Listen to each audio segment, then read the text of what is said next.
Slava je vreme kad se sećamo svojih predaka i čuvamo tradiciju koju su nam ostavili, ali i kada mislimo na budućnost, na generacije koje dolaze.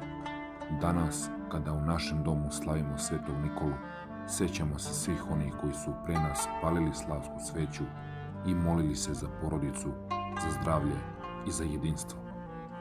Slavimo za pretke koji su nam ostavili korene da se družimo, ali i za našu decu i unuke da znaju ko su i odakle dolaze, da nose u sebi ponos što su deo naroda koji je uvek čuvao veru, porodicu i tradiciju.